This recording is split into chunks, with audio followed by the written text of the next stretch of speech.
baby, what you want, what you want.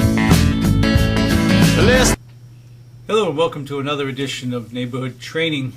This week we are going to focus in more on the center core area of Falmouth, beginning to link some of these areas together and approach some of the areas that are more dense than others. This week we are going to work on the area of Gifford Street that is north of Jones Road. And the reason I wanted to section this area off is that in our own mind as firefighters and rescue personnel, we should begin to think of certain areas of town or certain address areas of a street that should conjure up and give us an idea of different aspects of that area. And in this case, any address greater than 300 of Gifford Street all the way up to 874 in that range should bring to our mind an area that is not predominantly single-family dwellings. When we talk of many areas, we say it's a neighborhood, it's predominantly single-family dwellings, capes, ranches, so forth. This area here is very atypical of Falmouth.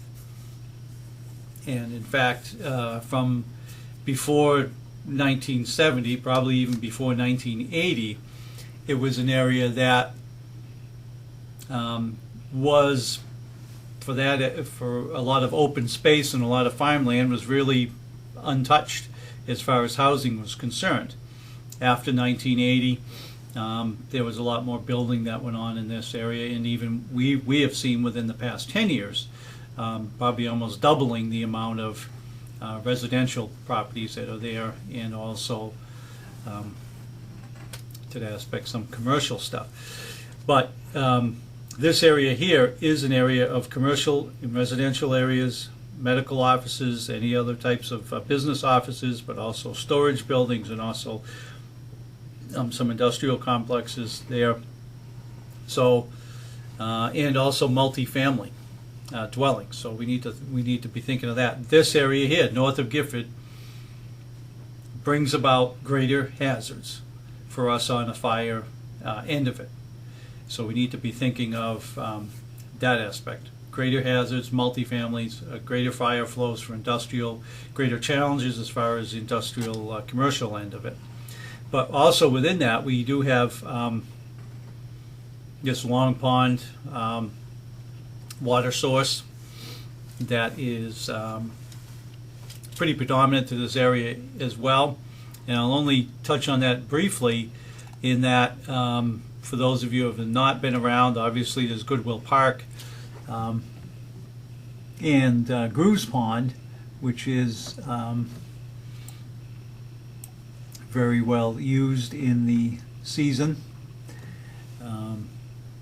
But also Long Pond does have a trail system that goes all the way around the pond, and as far as brush or wildland firefighting, we could probably get breaker 17 around there. We could probably get, maybe we might be able to get 16 around, but 15 probably would not be able to go all the way around. Plus it is very hilly on the western side when we talk about the moraine area around the western side of the pond's very hilly. So just be in mind, I mean, it is a wildland open spot. There are a lot of people in there that walk and run around the pond. So it is a resource that people use. And also keep in mind the town does maintain different access gates around the pond.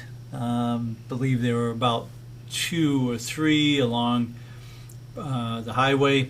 There were 2 or 3 along Gifford Street, and there are 2 or 3 along Brookhill Road. But the most common used one is right at the Long Pond pumping station. That's the most common one used. right down over here. In this area here is the most heavily traveled, but there are accesses around there. All right. So that's what we're going to be dealing with today. Going to work our way down. I'm sure many of us are familiar with a lot of the aspects of this area, but we're just kind of trying to break it out a little bit, and we're going to start up in the Jones Road area. I'm sure that you're all aware of the Homeport complex and the 210 Jones Road complex, but just and also the Woodbriar. We go there quite frequently and have been for a long time, and the Coonamessett Inn property there. Just a few things to point out to keep in mind about the Homeport complex is that each of the buildings is individually addressed, either as a Gifford Street or a Jones Road address. There are, as we can see here, at least 3 or 4 hydrants around the complex. And as we'll see here, this hydrant here is nearly 1,300 gallons a minute. And so isn't this one here out on Gifford Street in front of the Woodbriars, 1,300. So in the ones on Jones Road as well are approximately 1,300 gallons a minute. So we do have plenty of hydrants throughout there. The Homeport complex, I'm sure you're familiar with it, but we do have some particular aspects of it that are important, is that it is mixed with residential. So we can't just look at it in the aspect, oh, that's a doctor's office, and there's no one in there during the night for a particular fire. There are apartments in the lower levels. There are apartments on the upper levels as well. So we need to be cognizant of the life hazard that's involved if some of these buildings were to catch on fire. And let's see if we can pull this up correctly here while we're looking at it here. If we don't know quite our way around the Homeport, there is a good sign that we could briefly look at on our way in, and does give us the numbered addresses. And obviously this is coming in off of here, showing the buildings that are there. So if we're going in and we just need a quick reference, that's always a good one. When we think of Homeport, of course, we think of doctors' offices and general businesses. But we do have restaurant in there as well, so we could have the hazards involved with a restaurant, a cooking facility within there. And also just adjacent to, the other part of it within this as well is we do have a daycare facility, the Sandpiper Nursery School. Actually, that's on the Jones Road, 184, but it is part of the complex itself. And I will point out that in the north, let's say the northeast exposure of the Homeport complex, we'd be able to see the extensive power substation that comes on off of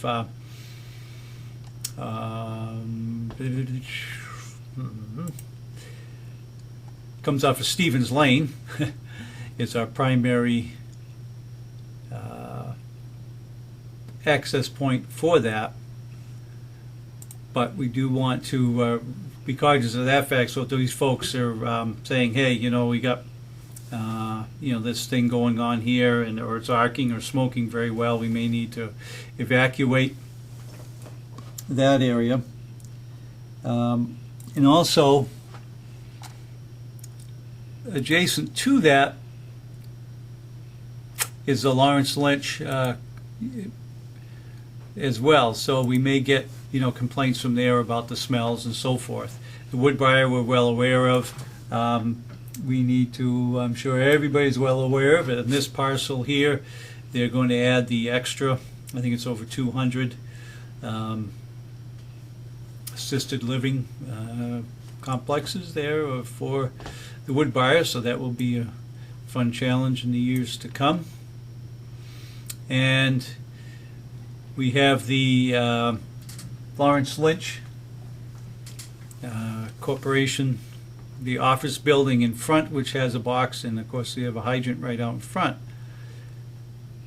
On the Lawrence Lynch complex itself, as we can see from the Google map, we can get this to behave here. We're probably well aware of the office building in the front of Lawrence Lynch, but we should also be aware of the vast area in the rear of the complex, and that contains a tremendous amount of sand embankments and material, crushed stone and so forth. We could have a truck roll over one of these embankments here. We could of course get a child in some sort of cave-in. We could have some sort of industrial accident here. In the rear here, they have a stone crushing plant, they have an asphalt processing plant. If you think of asphalt, we have to think of very high temperature asphalt that comes into that plant that we will have to be careful of putting water on. We have to think of the actual machinery that goes to process the asphalt.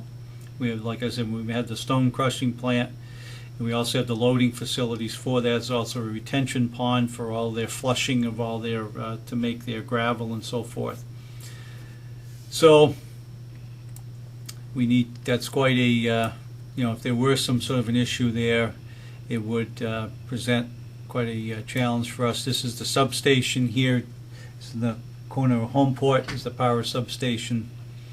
And I do want to point out that I know recently we've gone down Stevens Lane to go into the substation, but there is also access points off of Gifford Street, right near Lawrence Lynch, and also just after the Homeport complex.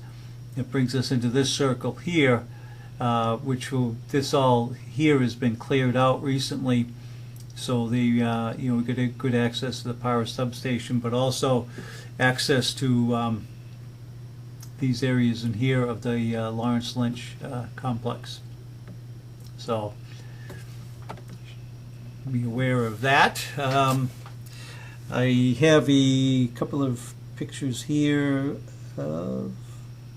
Here we go. When we're talking to Lawrence Lynch, we might as well bring up. Okay, this is the asphalt batching plant over here, and I believe this is the stone crushing plants over on the other side. But this is all part of the sand pit area. You can see the side hills here, the materials, but you can see there's quite a bit of a process going on here for the asphalt. And also we have a different view of the power substation here from those access driveways. I think we do. Here we go. And this was taken just the other day, so as you can see, all the vegetation that's shown on that one map is gone, and it's out there. It is fenced in, so I don't think anybody would be able to get access to it, but as you can see, it's pretty open facility there now. And we're all pretty familiar with the DPW building here. All right. So now we will work our way down a little bit further down Gifford Street. The pond to the right across from Lawrence Lynch is called Saul's Pond, and then Jones Pond is the one behind the Woodbriar. And of course the cemetery, St. Joseph Cemetery, and the entrances into Goodwill Park and the pumping station itself. And we'll just spend a little bit of time on that. We've had some incidents recently with drownings and so forth on the Grooves Pond. And okay, good. All right, that's going to show us what we want to see. And the pumping station right there. Pumping station road goes all the way through. There is gates right by the water department, which is let's see, water department's over here, and pumping station coming off of Palmer Ave. There's a gate right in here, and there is a gate back up on the Goodwill Park end. So while we're talking about that, we might as well look at the pumping station photographs here. I'm sure we're all familiar with the pumping station here that our fellow DPW workers and have office space in. This is the prime pump station for the entire town of Falmouth. Long Pond is the open surface water supply for the town of Falmouth. We have plenty of other wells, so we don't rely on Long Pond as much as we did years ago, but this is the prime pumping station from there. All of the large water mains from Falmouth exit out Pumping Station Road to Palmer and to Gifford Street. The actual stone area over here is where the Department of Natural Resources offices are, and they are constantly patrolling Goodwill Park and Long Pond as well. So we can be aware of the electrical hazards and you know, inside of here for our DPW fellow workers. But one of the other, I believe it's this one here. Yep, here we go. Okay, now in the back behind here, they have a water tank in which all of the surface water from Long Pond has to be filtered and treated before it can go out so it can kill any organisms. Well, this building here adjacent to the pumping station is where they do all of the treatment for that surface water. And as we can see, it's pretty well labeled here with a caustic label and also a chlorine gas label. And the DPW workers are trained in self-contained breathing apparatus use. We're a lot more familiar with it than they are. But I believe this is a warning light here to show if there was a leak within here. And the caustic, I believe, is a substance similar to bleach that they use, and of course the chlorine gas they use as well. So those are the hazards that we see in that area. All right. All right. And right, there we go. Right next to the St. Joseph Cemetery is the first road we come to on the right, Woodview Drive. And each of these is a quad condo complex. There's 4 residential units to each of these complexes. They were built in the mid-80s, and they're under the old law of condos and multi-units. These do not have sprinkler systems. Any unit now that has 4 or more has to have a sprinkler system. These do not. They are well labeled as far as the unit numbers. So there'll be, like 16, 29, 22, and so forth will be the building number, and then within that, each condo is an A, B, C, or D unit. These units are quad complexes. Most of them are 3-bedroom, with all the 3 bedrooms on the second floor. There are some that have a lower roof line that have a loft style bedroom on a second floor and the bedroom being on the first floor. And as you can see, there's quite the hydrants are through there, and since they're far enough apart, the fire will be maintained within the building. And there is a pretty good fire rated sheetrock between the complexes, so you probably should not have any issues as far as fire spread from there. But we will take a quick look. I'm sure many of you have been in there already.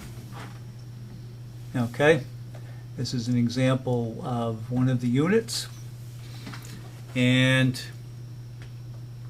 obviously the front windows on the second floor on this complex are all bedrooms. As you go in the front door, you come into a combination kitchen, living room. And the interesting thing of this complex here is just the little things that you notice when you look at places. This is a 2.5-story building, a skylight up in top into an attic area. Now maybe that's just giving sunlight into an attic area. Why would someone want to do that? Usually skylights are to brighten up a living area, and these are not a cathedral ceiling type. So this would indicate to me, and I do know as well, that in this attic space is a bedroom unit with up there. So this building has I think 3 or 4 bedrooms in it, and the attic space is a living quarters up top. So just something to be aware of when we're trying to size up our buildings and we're looking for where our life hazard is. You know, we can expect the unexpected. We can say, yes, these are all 3 bedrooms, townhouses.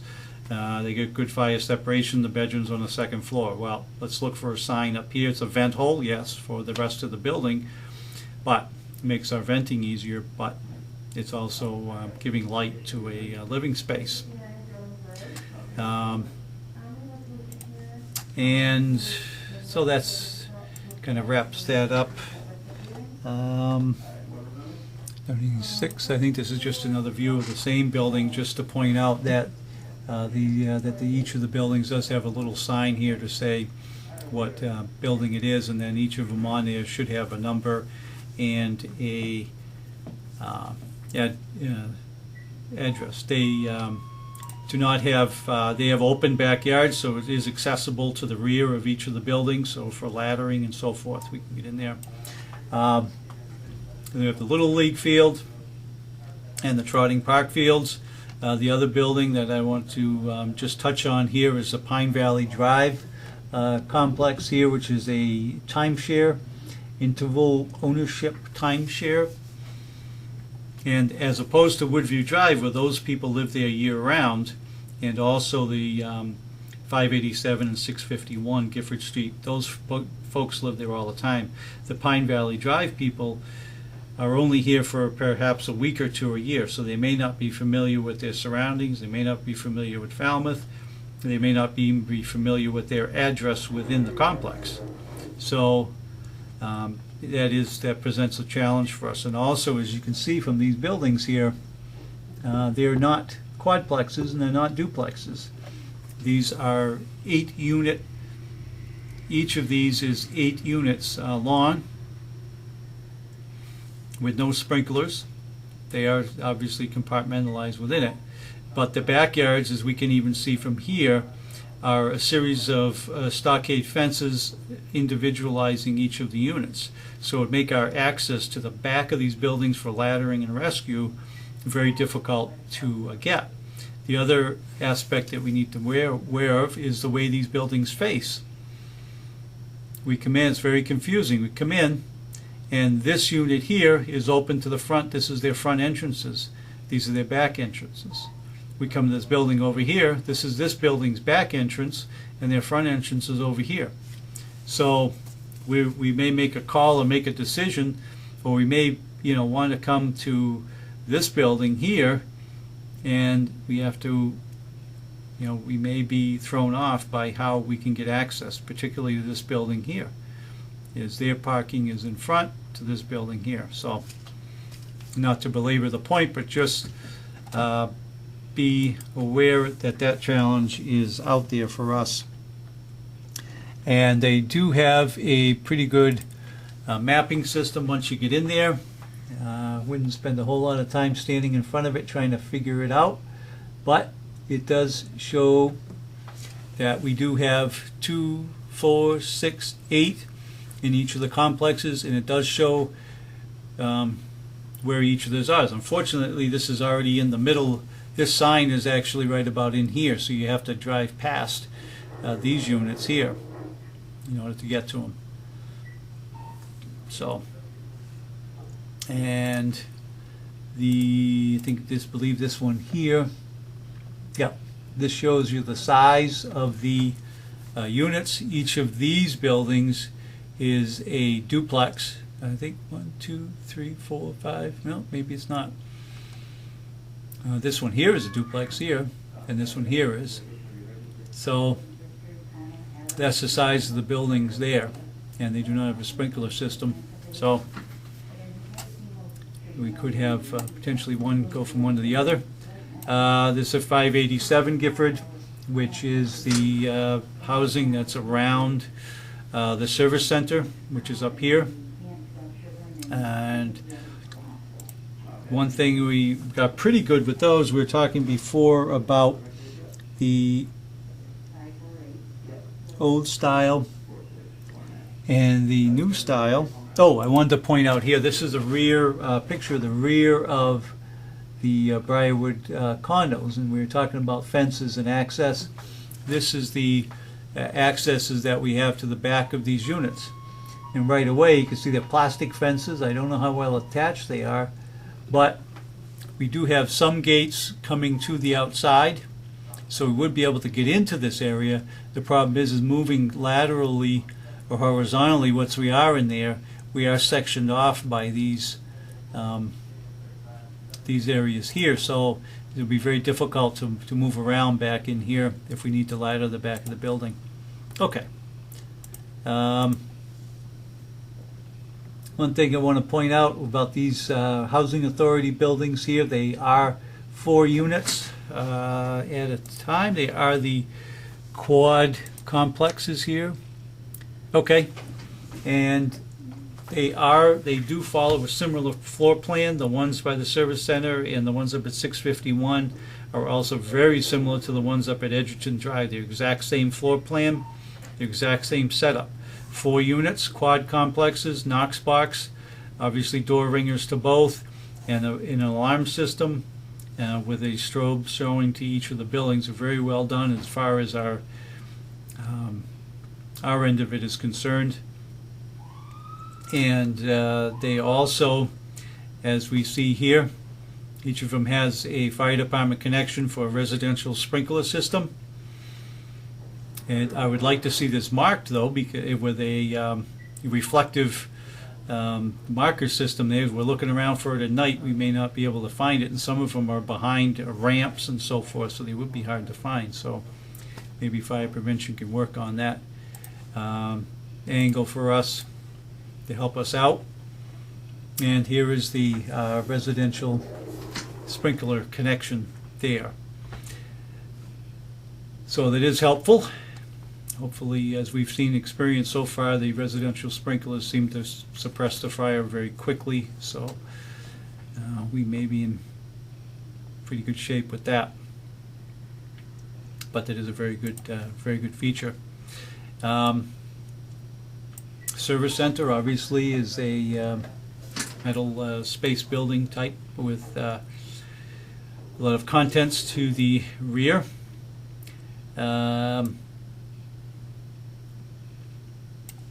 We do have a new development going in right in this area here. I believe the Forest Glade, I believe Forest Cove, excuse me, development. Just looking here very quickly.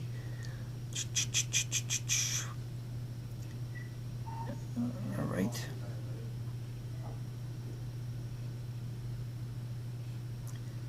Okay, all right, 85, okay. Forest Cove development that's going in. And right now they have two duplexes here. The road is going to go right through over to Trotting Park Road, and it looks, I think there's going to be like 12 of these buildings in there. Don't see too many sales going on at this time, but we will have that identified as time goes on. And we do have a new storage facility going up where the old junkyard used to be, right in here. And that building is under construction as we speak, and it's actually a good time when we drive by to take a look at it and see actually how it is constructed.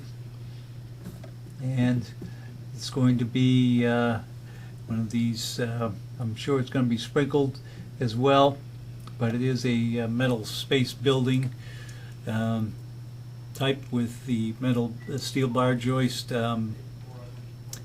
roof support system. So that is going up. And we have the current sun self-storage over here. Let's see, 83, 86, I believe. 83, okay. And this is the sun self-storage complex. It does have a box. We don't seem to have any problems there. They don't allow vehicles stored except in this rear older metal space building in the back. But there are a lot of contractors that I know, landscapers and plumbers and all that, that they stage their equipment here in order to go to the downtown area of Falmouth. So we could have something to do with that. And also we need to be aware that this second floor of this main building does have a residential component to it. Up there it has an apartment for the building managers. Something we need to be aware of. What's this last picture here? I don't know. All right, this is the gate in Goodwill Park going over to the pumping station road. Okay. So beyond that, we have a good hydrant system throughout, as we mentioned before, running up and down Gifford Street. So we, as we can just see here from the town website GIS, we do have a lot of blue lines there that run through. So there's no area here that really does not have hydrants, which is all a very good thing for us to be aware of. And we will right now just do a review of the area and some of the hazards that we have that we need to identify when we're looking at this here. So we're looking at Gifford Street, the north end of Gifford Street, north of Jones Road. As we mentioned already, it is a mixed business, industrial, and residential area. Very few single-family dwellings, predominantly multi-family dwellings and commercial industrial. Good hydrant system. The roads are basically Gifford Street, Woodview Drive, Pine Valley Drive, and Forest Cove Road. As far as industrial commercial, we have Homeport. We do have a mix of residential, keep in mind. Lawrence Lynch, N-Star, DPW, Coonamessett Inn, Sun Self-Storage. Multi-residential is Woodbriar, 331 Gifford, which is a 4-unit apartment right near the dentist office and the new restaurant. Gifford, Woodview is the old-style condos as well as Pine Valley Drive. The new quads on Gifford Street, 587, 651, are sprinkled. Coonamessett Inn has a restaurant, but also rooms in there as well. Public areas, Trotting Park Fields, Little League Fields. First due, pretty self-explanatory, no real surprises there. 2 miles from headquarters, we should be able to get there within 4 minutes. 2.5 miles from Station 4, so if headquarters is tied up, Station 4 is in a respectable response time, and as well is Station 5. So we should be able to assemble 3 engines and a ladder in this area here pretty quickly, probably within 5 minutes. If we have to pull the outside stations in, we're talking 8 to 10 minutes, 5 to 6 miles. So that about wraps up that area there. I hope we were able to break out some of this neighborhood here. And that's it for this edition of Neighborhood Training. Till we see you again, stay safe and eat healthy.